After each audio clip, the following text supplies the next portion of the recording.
નારાયણ નારાયણ સમુદ્ર મંથનની કથાની વર્ણન બતાવ્યું છે. પાંચમા મન્વંતરની અંદર તામસ મનુના ભાઈ રૈવત નામે મનુ થયા. ત્યારે શુભ નામના ઋષિની વિંકુતા નામની સ્ત્રીથી ભગવાને વૈકુંઠ નામે અવતાર ધારણ કર્યો. છઠ્ઠા મન્વંતરમાં ચક્ષુનો પુત્ર ચાક્ષુષ નામનો મનુ થયો. એ સમયે જગતપતિ ભગવાન વૈરાજી નામની સ્ત્રીથી શંભુતિના અંશ વડે અવતાર ધારણ કર્યું હતું. એમનું નામ અજીત હતું. હે રાજન, એકવાર ઇન્દ્ર રાજા હાથી ઉપર સવાર થઈને ફરવા નીકળે. રસ્તામાં એને દુર્વાસા મુનિ મળે. એમને પોતાની પુષ્પની માળા દુર્વાસા ઋષિએ ઇન્દ્રને પ્રસાદી તરીકે આપી. ઇન્દ્ર આ બાજુ આ માળાની કદર નથી કરતો, હાથી ઉપર રાખી દે છે. હાથી એ માળાને સૂંઢ વડે નીચે લઈ અને પગ નીચે કચડી નાખે. આ જોઈ દુર્વાસા મુનિ ક્રોધિત થયા. ઇન્દ્રને શ્રાપ આપે કે તું લક્ષ્મી રહી. ઇન્દ્ર રાજાને શ્રાપ મળતા જ દેવ અને દાનવ વચ્ચે યુદ્ધ થયું. દેવોની હાર થઈ. સ્વર્ગનું રાજ્ય રાક્ષસોના હાથમાં આવતા બધા દેવો દુઃખી થઈ ગયા. ભેગા થઈ બ્રહ્માજીને શરણે જાય છે. સર્વ બધી હકીકત જણાવે છે. બ્રહ્માજી બધા ભગવાનને અજીતના શરણે જવા એટલે કે નારાયણના શરણે જવા વૈકુંઠની અંદર ગયા. સ્તુતિ કરે છે. સ્તુતિથી હરિનું પ્રાગટ્ય થયું છે. હરિએ હૃદયને જાણી લીધું છે. તેમણે કહ્યું, દેવો, તમે દાનવોની સહાયથી સમુદ્ર મંથન કરો. એમાંથી જે અમૃત કુંભ નીકળશે એનું પાન કરવાથી તમે અમર બનશો અને હું તમને કાર્યમાં સહાય કરીશ. દેવો આનંદિત થઈ ગયા. પ્રભુને પ્રણામ કરી દેવો દાનવો પાસે આવ્યા અને કહ્યું, જો તમે મદદ કરો તો આપણે સમુદ્ર મંથન કરીએ અને અમૃત મેળવી શકીએ. દાનવોને પણ અમૃત મેળવવાની તો લાલચ હતી. દેવદાનવો અપૂર્વ બળથી સુવર્ણમય મંદરાચલ પર્વતનો ઉપાડી સમુદ્રની નજીક લઈ જાય. પરંતુ અડધા રસ્તે બધા થાકી જવાથી ભગવાન વિષ્ણુ ત્યાં પ્રગટ થયા. એમણે પક્ષીરાજ ગરુડની ખાંડ ઉપર પર્વતને ચડાવી ક્ષીર સમુદ્રની અંદર આવ્યા છે. નાગરાજ વાસુકી અમૃતમાં ભાગ આપવાનું નક્કી કરી સમુદ્ર મંથનની અંદર મદદ કરવા માટે નક્કી કરે છે. ભાગ આપવાનું નક્કી કરી અને વાસુકી તૈયાર થાય છે ત્યારે મંદરાચલ પર્વતને ફરતે વીંટળાઈ નેત્રાની જેમ વીંટાઈ દીધો છે. દૈત્યોએ નાગનું મુખ પકડ્યું છે. દેવતાઓએ પૂંછડી પકડી છે. મંથન શરૂ થયું, પરંતુ મંદરાચલ વધારે વજન હોવાથી પાણીની અંદર ડૂબવા લાગ્યો છે. ત્યારે હરિને નારાયણને પ્રાર્થના સૌ કરે છે કે નારાયણ કંઈક વિચાર કરો.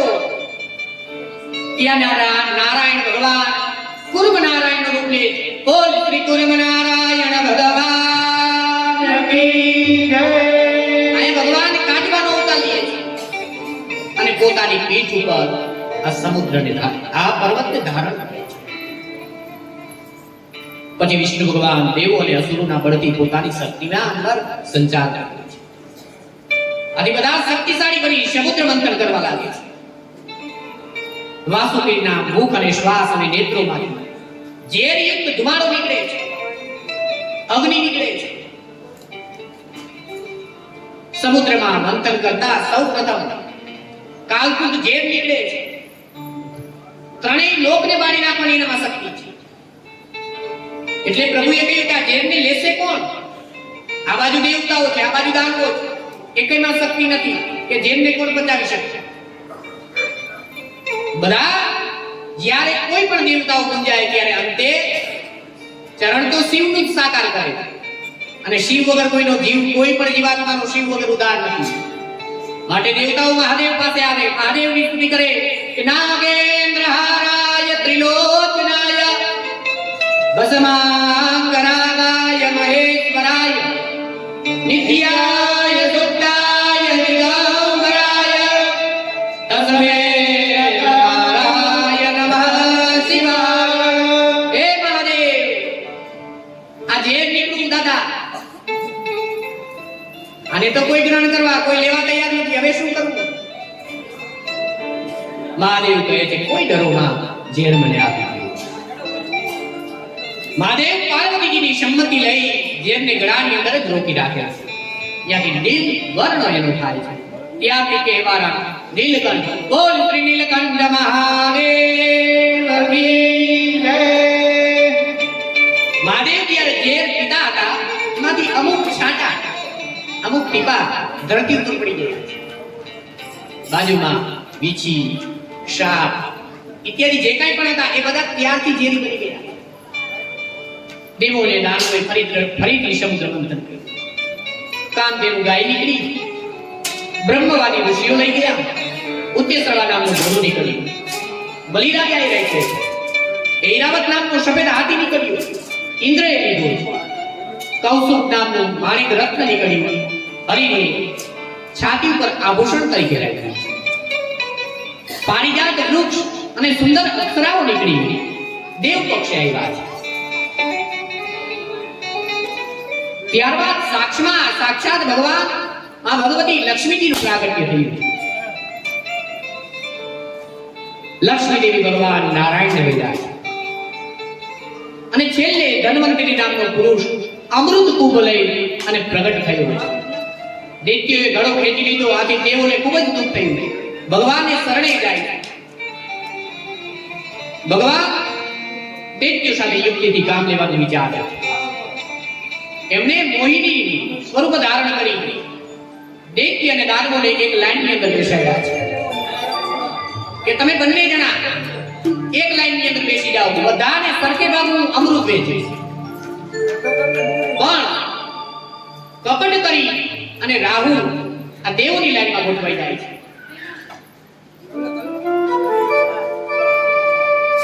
મોહિનીએ કીધું કે જ્યારે અમૃતનો ઘડો છે ઉપર પાતળું છે, જાડો નીચે માલ ગયો ને નીચે છે, એટલે એ દાનવો પેલા મને દેવતાઓને પીરસવા દો અને જે ઘટ માલ છે, સારો માલ છે એ હું તમને આપીશ. પોતાના મોહની અંદર ફસાવી દે છે. ત્યારે રાહુ નામનો એક ગ્રહ ચંદ્રની બાજુમાં આવી જાય છે અને ચંદ્ર કહે છે કે આપણા લાઈનની અંદર રાહુ આવી ગયો. ભગવાન નારાયણ સુદર્શન ચક્ર ચૂડી અને રાહુનું મસ્તક ઉડાડી દે છે અને રાહુ ત્યાંથી અમર બની જાય છે. બ્રહ્માજી એને એક ગ્રહનું સ્થાન આપી દીધું.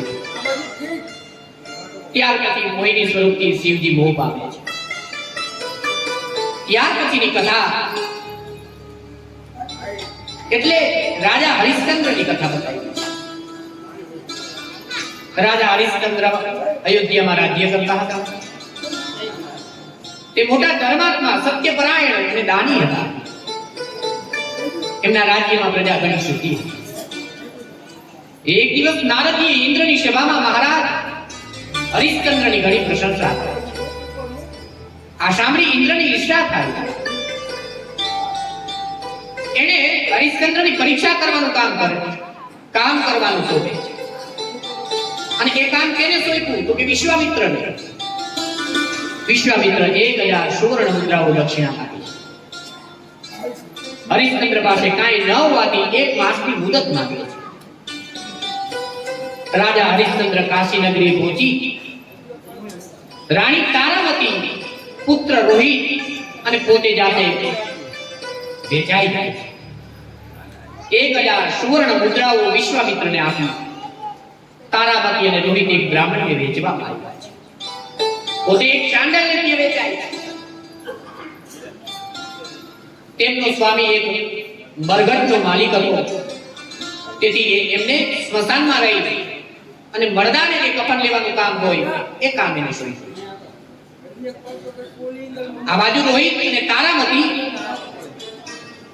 બ્રાહ્મણને ત્યાં નોકર તરીકે કામકાજ કરતો હતો. એક દિવસ બ્રાહ્મણે રોહિતને બાગમાં ફૂલ લેવા માટે મોકલ્યો. જ્યારે જેવો આ બાગની અંદર એ રોહિત જાય છે, ત્યાં નાગ આવે છે અને નાગ સર્પ દંશ આપે, તેથી મૃત્યુ પામે છે. મૃતદેહને લઈ માં તારામતી સ્મશાનની અંદર જાય છે. હરિશ્ચંદ્રની પાસે કફનની માંગણી કરે છે, પણ તારામતી પાસે કફન નહોતું અને તેને બાળવા દેવા સ્પષ્ટ ના પાડી દીધી કે તને અગ્નિદાન નહીં દેવા દો. છેવટે તારામતીએ પોતાના વસ્ત્રમાંથી અડધું કફનના રૂપમાં આપવા તૈયાર થાય.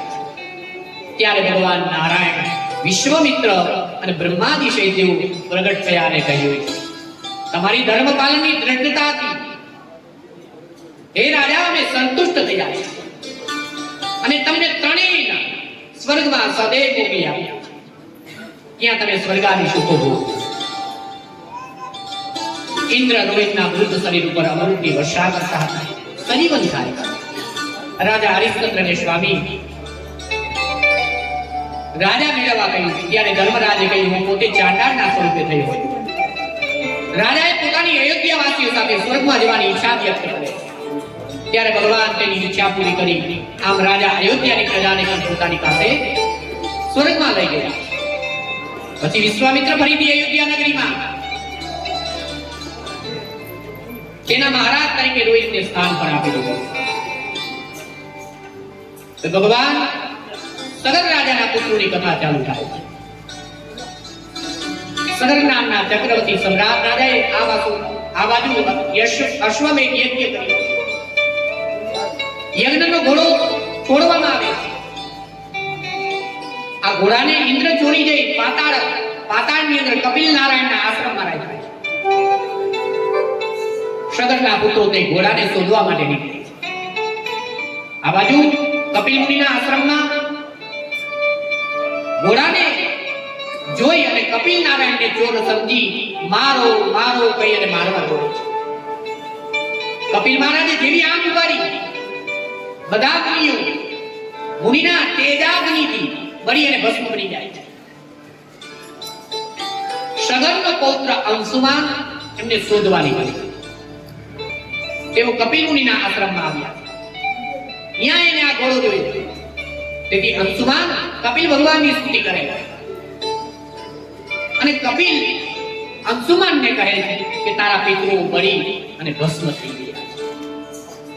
તારા પિતામાનો દાદાનો ઘોડો તું લઈ જાય. અંશુમાન કહે કે હે મારુની, મારા કાકાઓ બળી અને ભસ્મ થઈ ગયા તો એનો ઉદ્ધાર થાય એવી કંઈક આપ કૃપા કરો. કપિલ મુનિ કહે, બસ જો આ ગંગાજી પધારે, ગંગાજળથી એનો ઉદ્ધાર થાય. ગંગાજી પધારે તો એ દરેક જીવાત્માનો ઉદ્ધાર થાય. પછી અંશુમાન ઘોડાને લઈ દાદાનો યજ્ઞની અંદર આવે. યજ્ઞ પરિપૂર્ણ કરવામાં આવે છે. અંશુમાને ગંગાજી પધારવા માટે ઘણા વર્ષો સુધી તપ કર્યું, પરંતુ ગંગાજીને પૃથ્વી પર લાવી નથી શક્યા. અંશુમાનનો પુત્ર દિલીપ થયો. તેણે પણ તપસ્યા કરી, પરંતુ તે પણ ગંગાજીને લાવવામાં નિષ્ફળ રહ્યા છે. અને હવે દિલીપનો પુત્ર ભગીરથ રાજાની તપસ્યા આજે સફળ બને છે. 3 પેઢીનું પુણ્ય ભેગું થયું. ત્યારે ગંગાજીનું પ્રાગટ્ય થયું છે. બોલ શ્રી ગંગે માત કી જય. ભગીરથને કહે કે હું તારા ઉપર પ્રસન્ન છું. તારે જે જોઈએ છે માં, પરંતુ કે હું નીચે તો આવું સ્વર્ગમાંથી, પણ મારા બેટને આ પૃથ્વી પર ઝીલી કોણ શકે? મારા બેટને ઝીલી શકે એવું કોઈ નથી. અને જો હું અચાનક આવી જઈશ તો હું પૃથ્વીની અંદર રસાતળની અંદર નીકળી જઈશ. જો શિવજી મહારાજ મારા બેગને ધારણ કરે તો હું પૃથ્વી ઉપર તને પ્રાપ્ત કરું અને તારા પિતૃનો ઉદ્ધાર કરું. એમણે ભગવાન શંકરને પ્રસન્ન કરવા તપ શરૂ કર્યું. એટલે ભગવાન શિવજી મહારાજ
ગંગોત્રીમાં ભગવાન શંકર ખેડમાં હાથ રાખી ઊભા છે. આ બાજુ ગંગોત્રી અતિ દિવ્ય પવિત્ર ભૂમિ છે. આકાશ માટેની ગંગાજી પધારે છે. શિવજી પોતાની જટા ઉપર ગંગાજીને ખીલે છે. જટાની એવી ભૂલભુલામણી બનાવવામાં આવી કે ગંગાજીને બહાર નીકળવાનો રસ્તો જ મળતો નથી. શિવજી મહારાજને વિનંતી કરવામાં આવે છે, મહારાજ મને રસ્તો આપો. સ્તુતિથી ભગવાન શિવજી મહારાજ એક જટા ખોલે ત્યારે ગંગાનો વેગ સગર રાજાના પુત્રોને જે ભસ્મ થયેલા હતા એ ભસ્મની જ્યાં જ્યાં માટી પડી હતી એ ગંગાજીનો સ્પર્શ થતો થતો સગર રાજાને બાળકોને સદગતિ આપી આપણા આખા જગતને પાવન કરનારી આપી.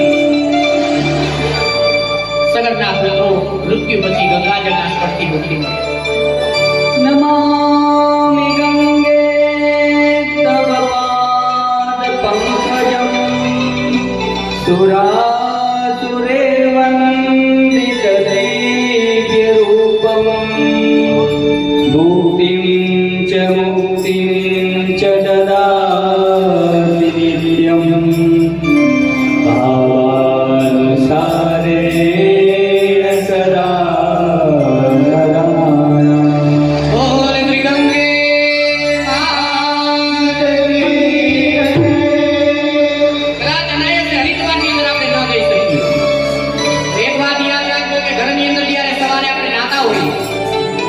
ડોલ વહેરી હોય 3 વખત ખાલી બોલવાનું ગંગાય નમઃ યમુનાય નમઃ અને છેલ્લે યમુનાય નમઃ. ગંગા, યમુના અને સરસ્વતી ત્રણેયનું સ્મરણ કરતા કરતા માથે ડબલા રેડતા જજો વાલા, કોઈ ગંગાજળ જેટલું સ્નાન ન કરતા. ત્યાર પછી એક નામ શિવજીનું ગંગાધર પર કરવામાં આવ્યું. આ બાજુ ભગીરથ મહારાજના વંશમાં શ્રુત, નાગ, સિંધુદ્વીપ અને પછી અયુતાયુ થયા. આ જ વંશમાં ઋતુપર્ણ નામનો રાજા થયો. એનો પુત્ર સર્વકામનો સુદાસ અને એનો પુત્ર કલમાસ. કલમાસ બાદ રાજના વંશમાં અશ્વક નામનો રાજા થયો. અશ્વકનો મૂલક અને તેનો પુત્ર નારીકવત આદિ નામનો રાજા થયો. આ વંશમાં હવે દશરથ, હેડવી અને વિશ્વસા રાજા થયા. વિશ્વસા પછી એનો પુત્ર ખટવાંગ રાજા થયો. ખટવાંગ રાજાને દેવો તરફથી જાણવા મળે છે કે 48 મિનિટ પછી તારું મૃત્યુ છે. બધાનો સંગ છોડી કેવલ હરિનામનું રટણ રાખી આદિનારાયણનું ધ્યાન કરતા કરતા પોતાનો થયો. કટેવાંગ દીર્ઘવાવસ્ય રઘુ તસ્માત નતુત્રવા અજસ્તતો મહારાજ તસ્માત દશરથો ભવ. ખટવાંગ પછી દીર્ઘબાહુ અને દીર્ઘબાહુને ત્યાં રઘુ થયા. રઘુ મહાજ્ઞાની અને ઉદાર હતા. રઘુ રાજા એકવાર સર્વદક્ષિણ નામનો યજ્ઞ કરે છે. આ સર્વદક્ષિણ યજ્ઞમાં પહેરેલું વસ્ત્ર છોડી સર્વસ્વનું દાન આપી દેવાનું હોય છે. આથી રઘુ રાજાની કીર્તિ બહુ વધી ગઈ. એથી એક નામ સૂર્યવંશનું રઘુવંશ એટલા માટે થઈ ગયું. રઘુ રાજાનો પુત્ર અજ થયો. અજ રાજાનું લગ્ન ઇન્દુમતી રાણી સાથે થયું. એમને કીર્તિ બાળક થયું. એનું નામ દશરથ રાજા, જેની આપણે રાહ જોઈ રહ્યા છીએ. રામ પ્રાગટ્ય થવાનો સમય છે. ચક્રવર્તી સાર્વભૌમ રાજા દશરથ અયોધ્યામાં રાજ કરે છે. તસ્યામિ ભગવાન વેદઃ સાક્ષાત બ્રહ્મમયો હરિ અંસાસેન ચતુર્ધા પુત્રે પાર્થિતે શુરે. દશરથ રાજા કોણ છે? તે પૂર્વજન્મમાં એક બ્રાહ્મણ હતા. ગામની બહાર રણછોડરાયનું મંદિર. એનો રોજનો એવો નિયમ 1000 તુલસી પત્ર ભગવાનના ચરણમાં પધરાવા અને પછી ભોજન લેવું. આમ કરતા કરતા એવો વૃદ્ધ થયા. 85 વર્ષની ઉંમર થઈ ગઈ.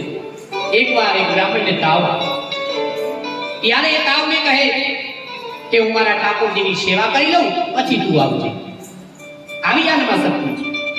સેવાનો ક્રમ તૂટવો ન જોઈએ. જેવો સંકલ્પ કરે છે તરત જ તાવ ઉતરી જાય છે.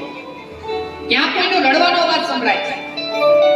તેમણે જોયું તો એક પિશાચીની કહે કે મેં પૂર્વજન્મની અંદર બહુ દુરાચાર કર્યા છે. મેં મારા ધણીને ખૂબ જ ત્રાસ આપ્યો. તેથી હું આ જન્મમાં પિશાચ યોનિમાં આવી છું. મારો ઉદ્ધાર કરો. બ્રાહ્મણને પિશાચીની ઉપર દયા આવી. રોજના નિયમ પ્રમાણે વિષ્ણુ સહસ્ત્રના નામ જપ કરતા કરતા તુલસીદાસ અર્પણ કરે. પ્રાર્થના કરી કે પ્રભુ પાપીજીનો ઉદ્ધાર કરો. ત્યારે બ્રાહ્મણ કહે છે કે તું બીજા જન્મની અંદર દશરથ નામે રાજા બનશે અને પિશાચીની કૌશલ્યા હશે. ત્યાં હું એક પુત્ર રૂપે જન્મ લઈશ અને તારું સર્વ પુણ્ય એક જીવના ઉદ્ધાર માટે તે વાપરી રહ્યું છે. તે અનંત કરું છું. અને બ્રાહ્મણે ત્યાં જ શરીરનો ત્યાગ કર્યો. બીજા જન્મે દશરથ થયા. દશરથ રાજાને 3 રાણીઓ કૌશલ્યા, સુમિત્રા અને કૈકેયી. કૌશલ્યા તેમના ધર્મપત્ની છે. સુમિત્રા અને કૈકેયી તેમના ભોગપતિ છે. છતાં કઈ સંતતિ ન હતી. તેથી દશરથ રાજા વશિષ્ઠ ઋષિ પાસે જાય છે અને પોતાની મૂંઝવણ જણાવે છે. વશિષ્ઠ ઋષિએ રાજાને હાથે પુત્ર કામેષ્ટિ યજ્ઞ કરવાનું કહે છે અને પૂર્ણાવતી સમયે યજ્ઞ કુંડમાંથી અગ્નિદેવ સોનાના પાત્રની અંદર ખીરનો પ્રસાદ લઈ અને બહાર આવે છે. અગ્નિદેવ દશરથને કહ્યું કે આ ખીરનો પ્રસાદ તારી રાણીઓને ખવડાવજો, જેથી તમારે ત્યાં પુત્ર પ્રાપ્ત થશે. આ બાળકો તમારી કીર્તિને બહુ વધારશે. આ પ્રસાદી પાયસ છે. અગ્નિદેવે દશરથ રાજાને પ્રસાદ આપ્યો છે. રાજાને અતિ આનંદ થયો. પ્રસાદ મસ્તક ઉપર ચડાવી રાજા વશિષ્ઠ ઋષિને પૂછ્યું છે, મહારાજ, તમારી કૃપાથી પ્રસાદ તો મળ્યો, પણ આ પ્રસાદનું શું કરું? વશિષ્ઠ ઋષિ કહ્યું, રાજન, આ પ્રસાદનો અડધો ભાગ કૌશલ્યાને આપજે, એ તમારા ધર્મપત્ની છે. બાકીનો અડધા ભાગના બે ભાગ કરી કૈકેયી અને સુમિત્રાજીને આપ્યા. દશરથ રાજાએ વશિષ્ઠ ઋષિની આજ્ઞા મુજબ અડધો ભાગ આજે કૌશલ્યાને, બીજો જે અડધો ભાગ હતો એમાં બે ભાગ કરી અને બંને પત્નીઓને આપ્યો છે. અને એકનાથ મહારાજે તો કૈકેયીને પહેલેથી જ કર્કશા જાણી. કૈકેયીને છેલ્લે પ્રસાદ મળ્યો, તેથી એને ખોટું લાગે છે, ક્રોધ આવે છે કે હું સુંદર છું, રાજા મારે આધીન છે, અને છતાં મને છેલ્લે પ્રસાદ.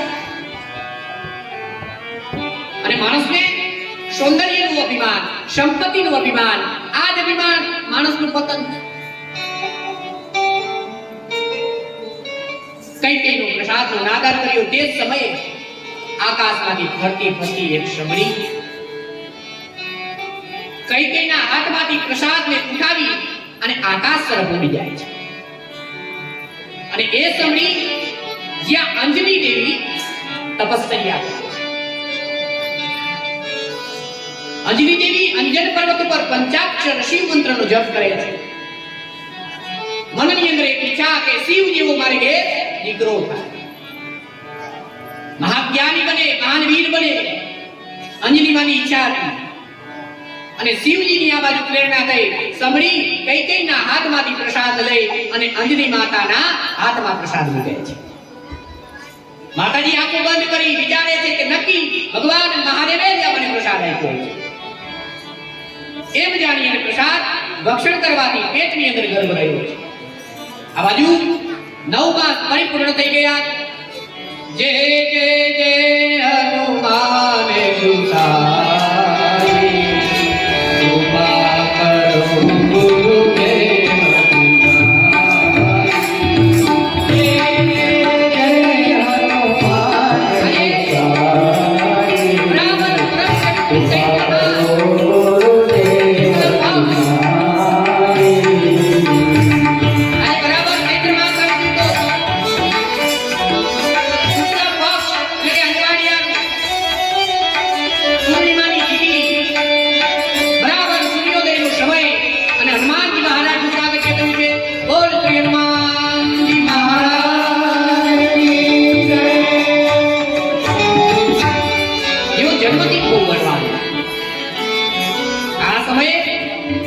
જન્મ સમયે સૂર્ય ઉદય થઈ ગયો.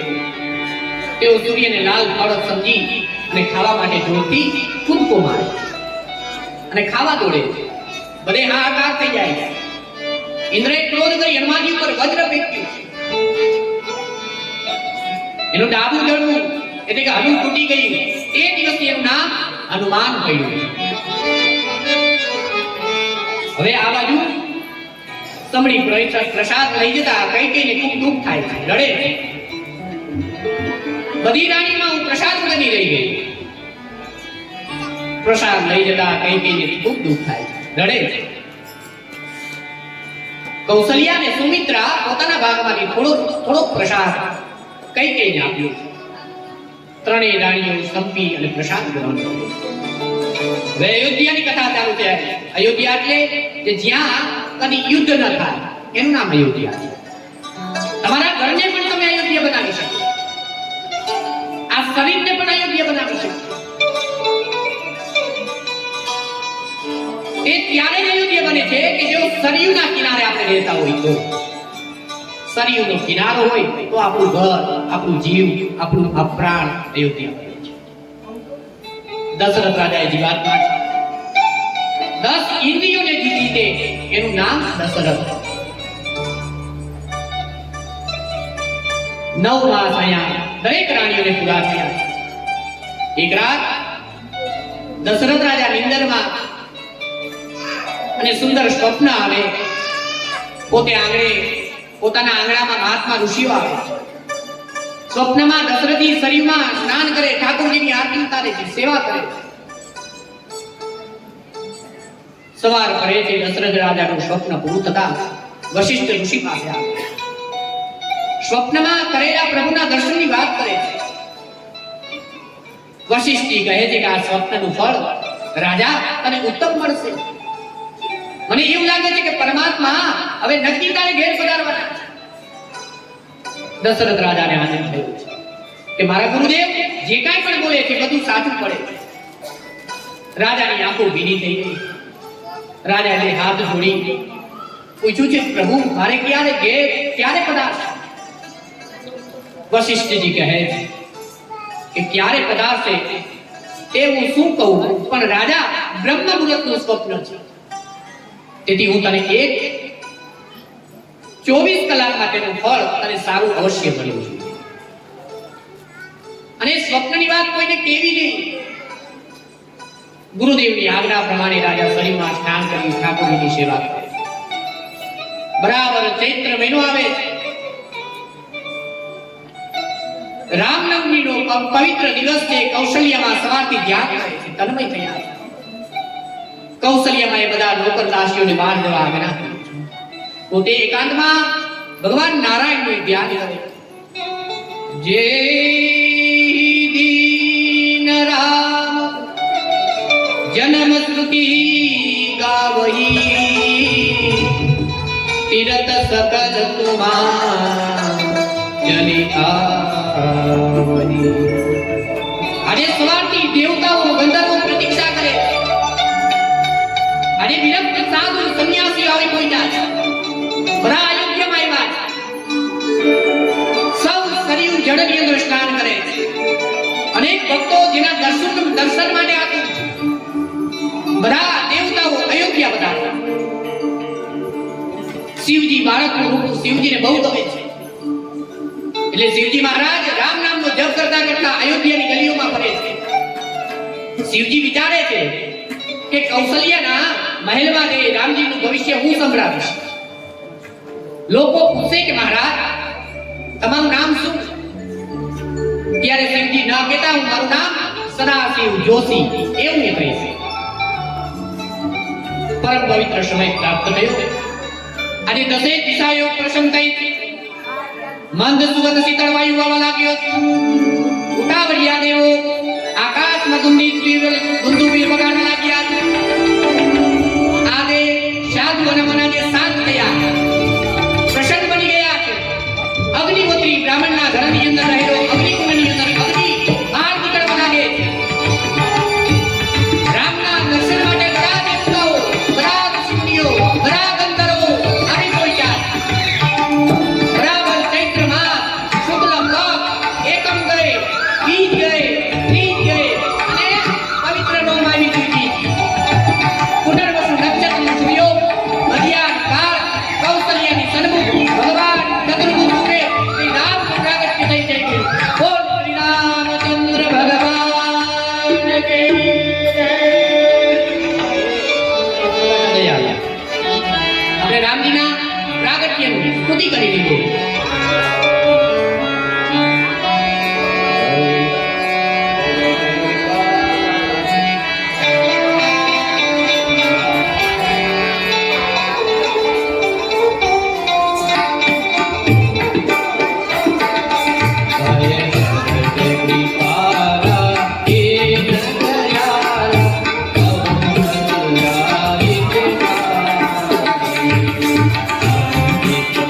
Hare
દાન આપ્યા.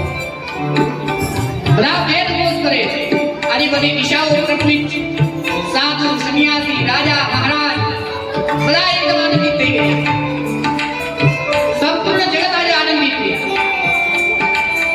બધા દેવતાઓ એની સ્તુતિ કરે. આમ ગુરુદેવની આજ્ઞા લઈ દશરથ રાજાના હાથમાં કટોરો લઈ અને પ્રાશનની વિધિ પણ ગીતાજીની અંદર ભગવાને સાવધાન થઈને એટલા માટે કહ્યું છે યા નિશા સર્વભૂતાનાં તસ્ય જાગૃતિ સંયમી તસ્ય જાગૃતિ ભૂતાની શાનીશા પશ્ચિજોત્તર. સંપૂર્ણ ભૂત પ્રાણીઓને માટે જે રાત્રિ છે એ નિત્ય સુધા પરમ આનંદને પ્રાપ્ત કરવા તરફ તેઓ દ્રષ્ટિ પણ કરતા નથી. પ્રાણીઓને નાચવા તો ક્ષણ દ્વારા સંસારી આ સંસાર સંસારને વિદ્યા માનવાનું કહ્યું છે. રામાયણને વધારે આગળ ન લઈ જતા ટૂંકની અંદર એનો સારાંશ રામ લક્ષ્મણ આ બાજુ વિશ્વામિત્રના યજ્ઞના રક્ષણ માટે પોતાના આશ્રમમાં લઈ જાય છે. મારી સુબાઉ વગેરે રાક્ષસોનો નાશ કરે, અહલ્યાનો ઉદ્ધાર કરે, સીતાજીનો સ્વયંવર થાય. શિવ ધનુષ્ય તોડી સીતાજીનું રામ સાથે આજે લગ્ન થયું. રામનો રાજ્યાભિષેક નક્કી થાય છે. ત્યારે કૈકેયી દશરથ રાજા પાસે બે વરદાન માંગે છે. એકમાં ભરતને રાજગાદી અને બીજામાં રામને 14 વર્ષનો વનવાસ. રામ લક્ષ્મણ સીતા આનંદથી વનવાસ થાય છે. આ બાજુ દશરથ રાજાનો દેહાંત થાય છે. ભરત રામને પાછા અયોધ્યામાં લાવવા કોશિશ કરે છે પણ સફળ થતા નથી. રામની ચરણ પાદુકાઓ લઈને સિંહાસન પર સ્થાપના કરી તાપસી વેશે અયોધ્યાનો વહીવટ સંભાળે છે. શ્રી રામ વનમાં અનેક ઋષિ મુનિઓ જેવા ભારદ્વાજ મુનિ, વાલ્મીકી ઋષિ, અત્રિ ઋષિ, અગસ્ત્ય ઋષિ વગેરે સાથે સત્સંગ કરે છે. રસ્તામાં શૂર્પણખાના નાક કાન કાપે છે. ખરદૂષણનો રાક્ષસોને મારે છે. સબરીનો ઉદ્ધાર કરે છે. પંચવટી કુટીર બાંધી રહે છે. અને ત્યાં રાવણ સીતાજીનું અપહરણ કરી અને લઈ જાય છે. સીતાજીની શોધમાં રામ લક્ષ્મણ નીકળતા જડાઈ કરે છે, ઉદ્ધાર કરે છે. હનુમાનજી સુગ્રીવ વગેરે સાથે મિત્રતા કેળવી વાલીનો વધ કરે. વાનર સેના સાથે લંકાની અંદર જાય છે. રાવણ સાથે યુદ્ધ કરી સીતાજીને રાવણના પંજામાંથી આજે મુક્ત બનાવે. આ બાજુ લંકાનું રાજ્ય વિભીષણને સોંપી 14 વર્ષ પૂરા કરતા પુષ્પક વિમાન સાથે ભગવાન પાછા રામ અયોધ્યાની અંદર આવે છે અને રાજ્યાભિષેક કરવા ની અંદર એના બધા દેવતાઓને ઋષિ મુનિઓને આમંત્રિત કરે છે. બોલ શ્રી રામચંદ્ર ભગવાન કી જય. રાજ્યાભિષેક થઈ ગયો છે. રામ રાજ્યમાં પ્રજા સુખી છે. પ્રજામાં સીતાજી અંગે શંકા ઉઠે છે. તેઓ સીતાજીનો ત્યાગ કરે છે. સીતાજી વાલ્મીકી આશ્રમની અંદર જાય છે. બે બાળકોનો જન્મ આપે છે, લવ અને કુશ. છેલ્લે સીતાજી આ ધરતીના બેટાળની અંદર સમાઈ જાય. આમ અહીંયા રામ કથા પરિપૂર્ણ થાય છે. સૂર્યવંશની કથા પરિપૂર્ણ. અને હવે જેની આપણે આતુરતાથી રાહ જોઈ રહ્યા છીએ એવા ભગવાન ચંદ્રવંશના રાજા ભગવાન દ્વારિકાનાથ ને આપણે હવે બોલાવવા જઈએ. એ પેલા 5 મિનિટ હરિનામ સંકીર્તન સાથે ભગવાન કૃષ્ણનું કીર્તન કર્યા. આ બધા આપણે તૈયાર થઈ જાવ. હવે કાનકાને બોલાવવાનો.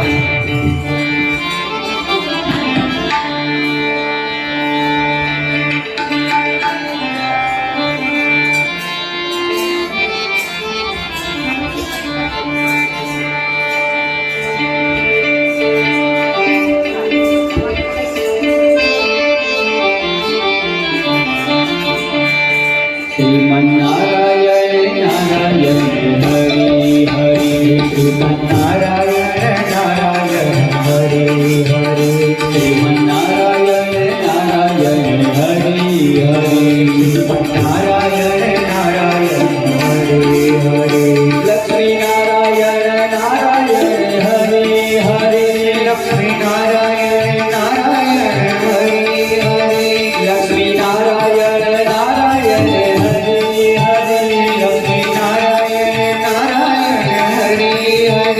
બદ્રી નારાયણ નારાયણ હરિ હરિ બદ્રી નારાયણ નારાયણ હરિ હરિ શ્રીમન નારાયણ નારાયણ હરિ હરિ શ્રીમન નારાયણ નારાયણ હરિ હરિ શ્રીમન નારાયણ નારાયણ હરિ હરિ શ્રીમન નારાયણ નારાયણ હરિ હરિ નર નારાયણ નારાયણ હરિ હરિ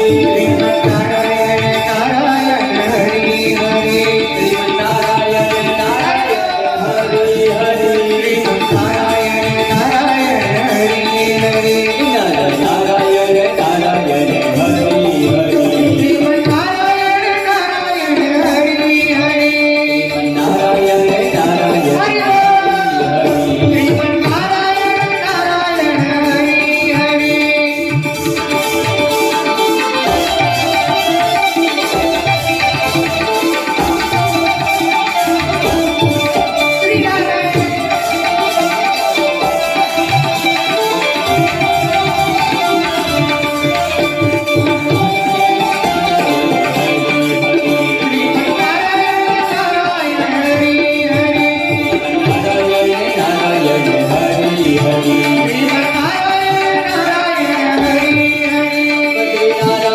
શ્રીમન નારાયણ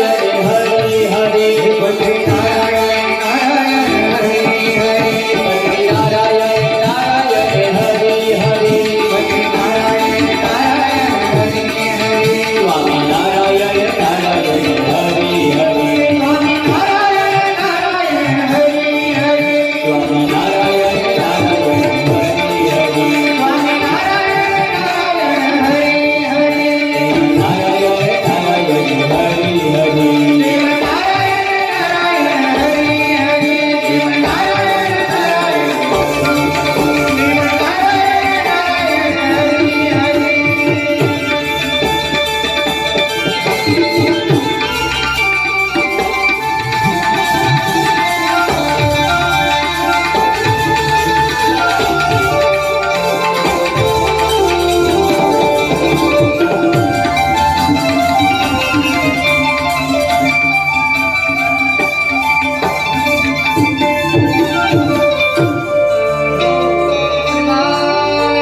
કૃષ્ણલાલ કી જય. આ વખતે યાદવની રાજધાની મથુરા હતી. મથુરાનો રાજા ઉગ્રસેન હતો. એની રાજકુમારી દેવકી સાથે વસુદેવના લગ્ન થયા. વસુદેવ દેવકી રથમાં બેસી પોતાને ઘેર જવા તૈયાર થાય ત્યારે દેવકીનો ભાઈ કંસ એને સારું લગાડવા માટે થઈ અને રથ હાંકવા જેવો એ રથમાં જતો હતો ત્યારે આ માર્ગની અંદર આકાશમાંથી આકાશવાણી થઈ છે કે દેવતાઓ દ્વારા કરવામાં આવી છે કે કંસ તું જેને પહોંચાડવા માટે જઈ રહ્યો છે એ જ દેવકીનો આઠમો ગર્ભ તારો કાળ બનીને જન્મ લે છે. કંસે આકાશવાણી સાંભળી અને ક્રોધ ભરાયો. કંસ દેવકીને મારી નાખવા ઉતાવળો થયો. તલવાર કાઢી. ત્યારે વસુદેવ કંસને સમજાવે છે કે તમે આ શું કરો છો? અરે જેનો જન્મ થયો એને તો મરવું તો પડશે. મરણ નિવારણ અશક્ય છે. ફરીથી કોઈ માતાના પેટમાં જન્મ લેતો નથી. મરણને ટાળવું શક્ય નથી. આથી મરણને સુધારવા પ્રયત્ન કરો. વાસના એ જ વેદનો વિનાશ કરે. અને જો દેવકીને મારવાથી તમે અમર થઈ જવાના હોય તો તમે તમારી બેનને મારશો. માટે કોઈ અમર પાટો લઈ નથી આવી. વસુદેવ કંસને ઘણો સમજાવવા પ્રયત્ન પણ કંસે કહ્યું કે તમારું જ્ઞાન વસુદેવ તમારી પાસે રાખો. હું તમારો ચેલો નથી. વસુદેવ કહે છે કે આ દેવકીથી તો તારું મરણ નથી ને.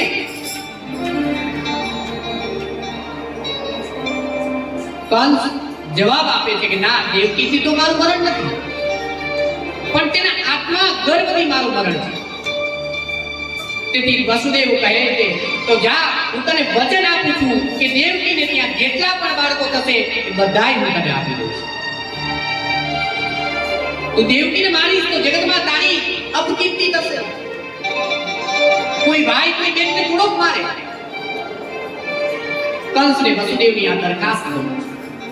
એણે વિચાર્યું કે સ્ત્રી અત્યારે મને પાપ લાગશે, મને પાપ બેનની હત્યામાંથી મને વસુદેવ બચાવ્યો. આમ વસુદેવ કંસને વચન આપી દેવકીને કંસના ત્રાસમાંથી છોડાવે છે. ઘેર આવે છે વસુદેવ શુદ્ધ સત્વગુણ સ્વરૂપ. દેવકી એ નિષ્કામ બુદ્ધિ છે. થોડા સમય બાદ દેવકીને ગર્ભ થયો. પ્રથમ બાળકનો જન્મ થયો. વસુદેવ પોતાના વચન યાદ આવે. વસુદેવની અંદર જાય, બાળકને ઉઠાવ્યો. દેવકીજી રડવા લાગ્યા છે, મારો ભાઈ તો કાળ જેવો છે, બાળકને મારી નાખશે. વસુદેવજી કહે છે, દેવકી મેં વચન આપ્યું, મારે પાપ નથી કર્યું. વસુદેવજીને પાપની બહુ બીક લાગતી. જે પાપની બીક રાખે છે એ જ પવિત્ર જીવન કાઢી શકે. વસુદેવજી બાળકને લઈ કંસના દરબારમાં ગયા. તેમણે બાળક કંસની આગળ મૂક્યું. આ બાજુ બાળકને જોઈ કંસનું હૃદય પીગળી ગયું છે. વસુદેવને ઘેર બાળકનો જન્મ થયો. હું જાણતો નહોતો. ધન્ય છે વસુદેવ કે હું જાણતો નહોતો, છતાંય તમે મને આપી આપ્યું. વસુદેવના સત્સંગથી કંસની બુદ્ધિ સુધરી છે. મારે પાપ નથી કરવું. માને આ બાળકોને મારવાથી મને કાંઈ લાભ નહીં થાય. મારું મરણ તો 8મા બાળકથી છે. તો આ પહેલા બાળકને મારી હું શું કામ? બાળક ત્યાંનો ભાગી ગયો. આ બાળકને તમે ઘરે લઈ જાઓ. 8મો બાળક મારો કાળ છે, એ મને આપો. હવે આ બાજુ નારદજીને ચિંતા થાય કે કંસની જો બુદ્ધિ સુધરી જશે તો જલ્દી મળશે ને, વધારે ને વધારે પાપ કરશે, અને વધારે ને વધારે પાપ કરે તો જ આ કંસ જલ્દી મળે,